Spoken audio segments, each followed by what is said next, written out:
Chapter 1. The City of Broken Voices. The winter winds swept through the streets of Prague as students gathered in the center square. 40 years of fear had taught people to whisper instead of sing, to hide instead of hope. Soldiers stood on every corner, and many believed kindness itself had disappeared from the earth. Among the crowd stood a young Christian student named Tomas. His faith had been mocked since childhood, yet his grandmother had always told him, "Light shines brightest where darkness thinks it has won." That evening, 2 policemen stepped onto the stage. Days earlier, they had beaten students during protests. The crowd grew silent. Everyone expected anger. Everyone expected revenge. Instead, one trembling officer lowered his head and whispered, "Please forgive us." No one moved at first.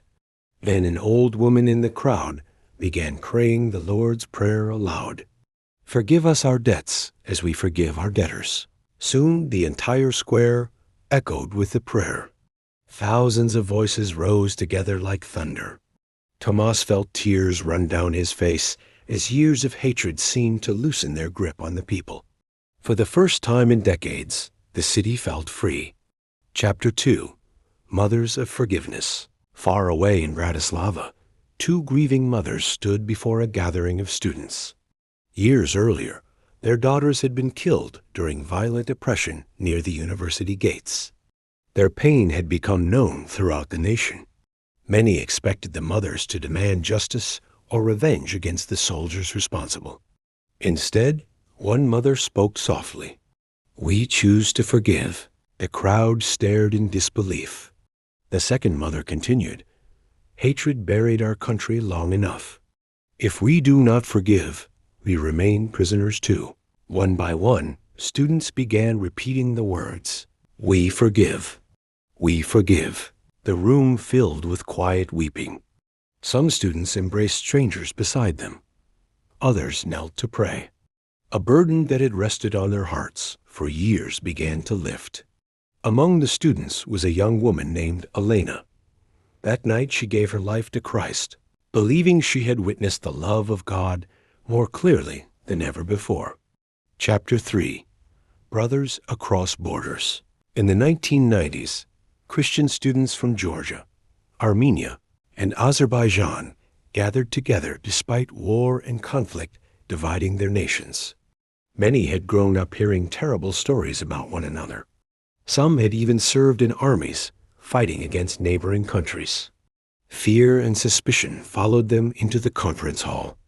During worship one evening, 2 students, Aram from Armenia and Malik from Azerbaijan, found themselves standing beside each other.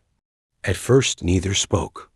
Then the pastor read from Scripture, "For he himself is our peace." The words struck both men deeply. Aram slowly turned toward Malik and said, "I was taught to hate your people." Malik nodded sadly. "So was I." Silence hung between them for a moment before Malik extended his hand. Instead of shaking it, Aram embraced him. The entire room fell silent as the 2 former enemies prayed together with tears in their eyes. Students from every nation gathered around them, praising God for a miracle greater than politics could ever accomplish. That night, many realized the gospel was not only about saving souls, it was about healing nations. Chapter 4. The Hidden Revival. Georgia had ancient churches and deep traditions, but many people had forgotten the true meaning of faith.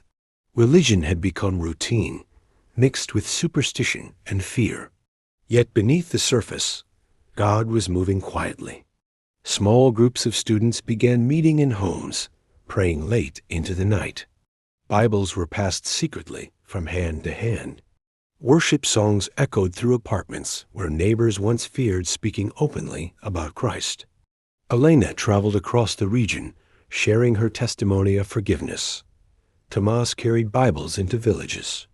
Aram and Malik spoke together at universities, showing students that reconciliation was possible through Jesus. People listened because they saw something real in them. Not perfection, not power, but peace. And slowly, revival spread across Eurasia, not through armies or governments, but through ordinary believers willing to forgive, love, and shine like stars in dark places. Chapter 5. A New Generation. Years later, an old Thomas stood before a new generation of students. "You will inherit a wounded world," he told them. "People will teach you to divide, accuse, and hate. But Christ calls you to something greater." A student asked, "What changes a nation?" Thomas smiled gently. "Forgiveness," he answered, "because forgiveness opens the door for God to do what hatred never can." The room grew still. Then together, the students began praying the same words once spoken in the crowded square long ago. "Forgive us our debts as we forgive our debtors." And once again, hope was born.